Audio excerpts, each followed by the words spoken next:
Welcome back. Today we're going to tie my all-time favorite Stonefly nymph. This is the VIP stone.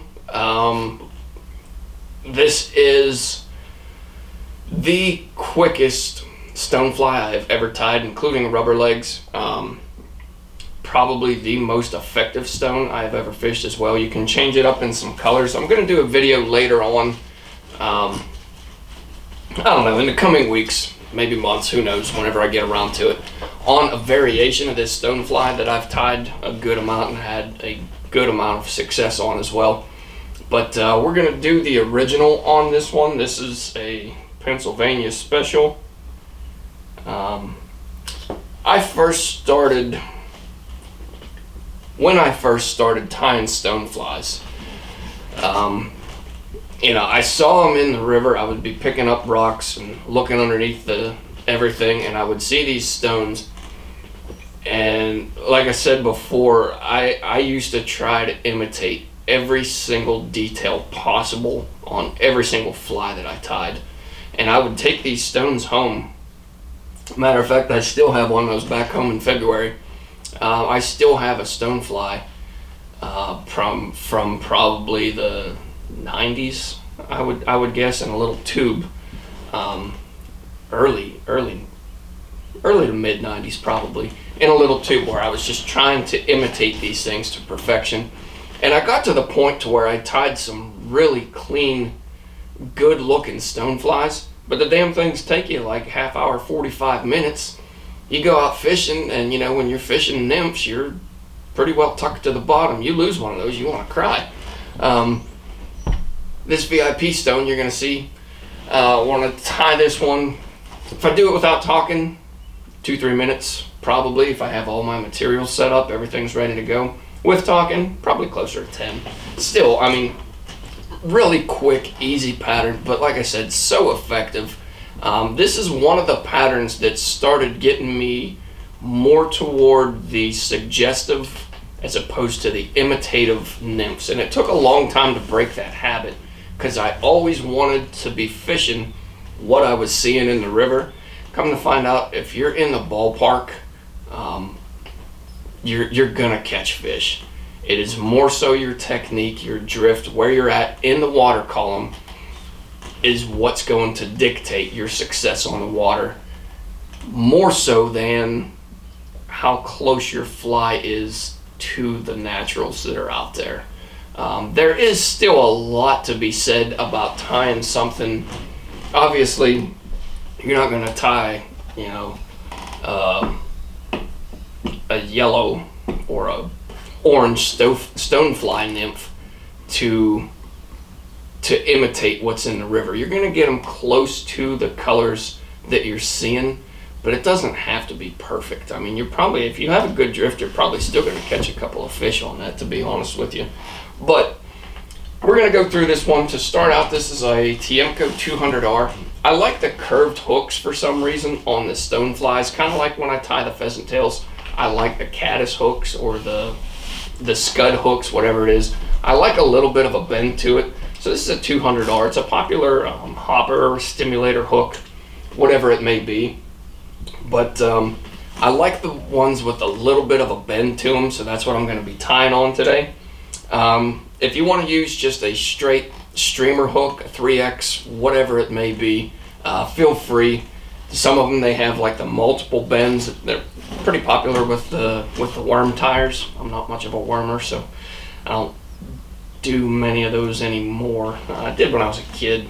Confidence pattern, you go in there and bust up on a bunch of stockies and feel pretty good catching a bunch of bucket fish on worms. So anyhow, enough rambling. We'll get going on this. So like I said, 200R. This is a good sized stone here out west. This is probably going to be maybe even a little bit on the small side. Honestly, you could probably bump it up one size bigger. If I were back home in Pennsylvania, it'd be an 8 or a 10 most likely. But this will give you the general outline of what we are after here. So to start on this, we're just going to take some pheasant tail, and this is going to be our tail for the fly.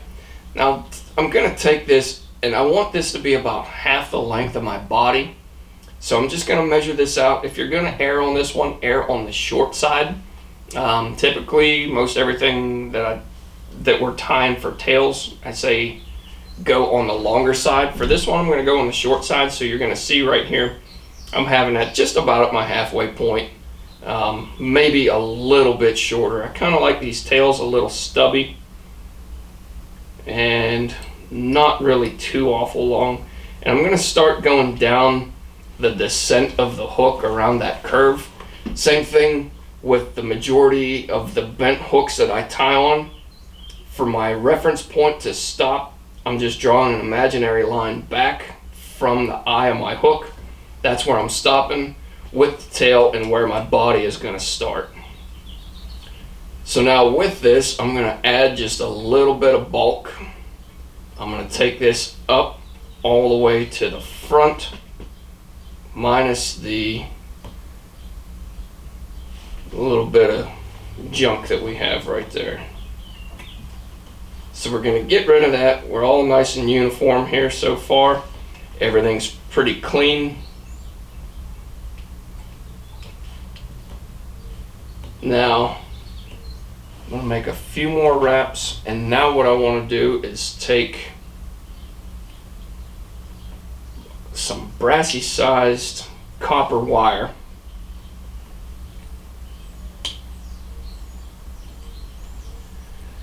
and I'm just going to take a length of this, I don't know, probably 6-8 inches, somewhere about that. I just want to take a length of this, cut that off with my junk scissors, and I'm going to work this right through about to my halfway point. I'm going to flip this around. That way it's not going to slip away from me when I go to tie, or when I go to make my rib for this. Alright, now next thing up on this is I'm going to take, I don't know, 5 to 7 strands of Peacock Herl. What do I have here? That looks like 6, so that'll work. Now I'm going to take half of them and I'm going to turn them the opposite direction of the other ones. So I'm going to take these right like that. I'm going to have 3 ends and I'm going to have 3 tips right there in my hand. I'm just going to take and clip that one section. So this is going to give me uniformity throughout. There's not going to be a whole lot of bulk or taper or anything like that. I used to get so detailed on the taper and everything on these stoneflies. Like I said, they looked really good, but I didn't really catch many more fish with them than I did on these simple patterns. So I'm going to take this a little bit past my halfway point, and I'm going to leave a little section right there. I didn't like how that last wrap went on. Sometimes you'll catch some flat spots on this Peacock. It can help just, if you see something that you don't like, just back it off. You can see it took me a couple of seconds to get that squared away, and everything's good again. So now what I have is the majority of my fly built already. My body section is good, my tail's in there. Now I'm just going to take and counter wrap with some Brassie sized copper wire all the way up, just making some nice even wraps. I didn't quite like that one. Old habits die hard here. I preach and preach that I'm getting away from making things exactly how they need to be, and then I fuss about one wrap that looks like it's off a little bit. Fish isn't going to notice that when it's drifting down the river, I can promise you. So there we have our couple of wraps right there. Everything's clean to this point. Now what I'm going to do is I'm going to go back to the pheasant tail. I'm going to grab probably close to a dozen strands, somewhere in that vicinity. And I'm going to tie this in by the tips. I'm just going to cut that off clean right there. And I'm going to start adding a little bit of bulk to this front section. If you look at the Stonefly, it's a little more slender in the back than it is toward the abdomen. You got the legs and everything going all over the place. So all I'm trying to do here is add a little bit of extra bulk. I'm going to get that tied in. Everything's how I want it. That's going to be my wing case. Then you have two options on this depending on how you want your fly to sink. This is just a brown rooster neck. This is a brown hen saddle right here. More so for dries, more so for nymphs. I've always tied these with the rooster. The hen's gonna work just fine for you. Here in the States, we don't have restrictions on being able to use lead.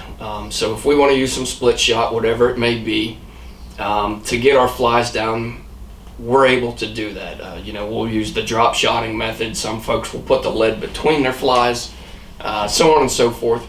Over in the UK, a lot of places overseas, you're not able to do that, so you have to use everything possible to your advantage to allow your fly to sink better. That's going to wind up being a lot of different size tungsten. You're eliminating this because this is more of a buoyant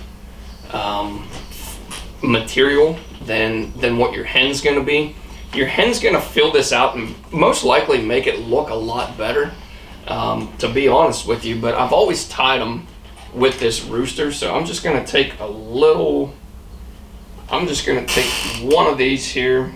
And this is an old neck. I wouldn't go using, if I were tying these regularly now, I would not go using the rooster neck. I would be using the hen. These are so much cheaper, probably $30 cheaper. I mean, I think I picked this one up for $8-9 as opposed to this nowadays would probably, even the tires grade, you'd probably be looking at $40-some. Like I said, it'll probably even make it look a little bit better, but will definitely help your sink rate if you're going with that. But we're going to do the original here, and I'm going to get this tied in. Just got a little bit here that I want, and you can definitely tell that this is an older neck because that stem is so thick that would never fly today. The engineering that they have done on those things is unbelievable. Just want to make sure when I make that first wrap, everything's going to be good. I'm going to like the distance, or I'm going to like the length. Everything seems pretty good right there. So now if you go back and remember how many you tied in, 3, 4, 5. We did 6 on that back side, or on the body portion. I'm going to add just a couple here. I'm not going to go getting out of control. And that one right there is really not the best piece that I could work with. I'm just going to add a couple here. So I think I'm adding 3. I've got 5 and 4. I'm going to line these up again in the opposite direction. Just take a quick look through here. Make sure that you're not going to have one that's really bald. Those bald ones can have a tendency to flatten out a section of your fly. So try not to use those. I'm going to get the section that I want here. Now I'm going to tie this in going all the way up to the head, or right prior to the eye of my hook. Once again, just adding a little bit of extra bulk. giving me a little bit more of a taper. I have everything how I want it. Now I'm just going to make my wraps. 1, 2. I'm just working my way up to the front here. And I don't know, let me check this other side. Yeah, I thought I saw a little gap there that I wasn't going to be too pleased with, but it looks good. So now we have plenty of room right there. We're not rushing the eye of this hook or anything. We've got plenty of room to get this tied off, to get our other materials in. I'm just going to clean this up a little bit with my thread. I'm going to make a couple of wraps with my hackle.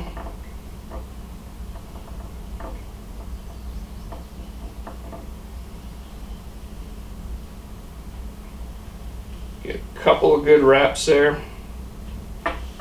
Now I'm going to trim off that section. Now this is where it's entirely up to you if you want to take the time to do this or not. It doesn't really matter one way or the other. I like taking the top half of that hackle out of the equation, and then I just tie in my Wingcase right here.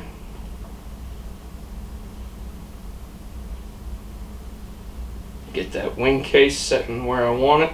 2, 3.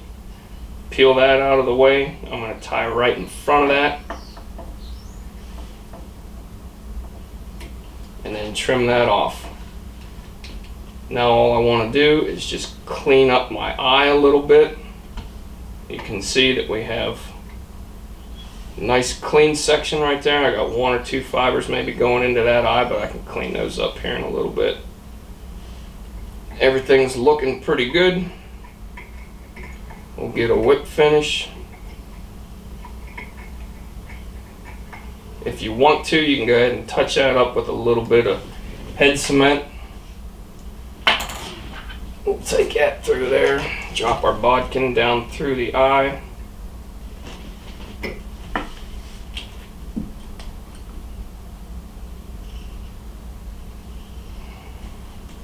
Just touch up our threads slightly. Get a little head cement on there.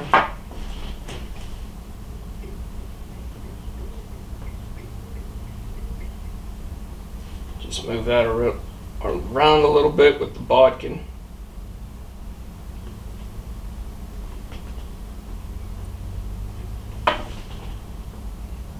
Get a couple of hairs that are out of place there that shouldn't be, that won't allow me to catch any fish with that pattern. But there you have it. It does not come much simpler than that. That is the VIP stone. Like I said before, it used to be as close as I could get to the original is what I tried to tie. Like I said, if I wasn't sitting there talking and rambling through this and all my materials up, probably 2 minutes, this fly's done. It's complete. You're going to catch just as many with this as you will ones that are tied to a T. But there's the VIP stone. If you guys have any questions or comments, leave them with me and I'll get back to you. But thanks for watching as always, and we'll catch you next Wednesday.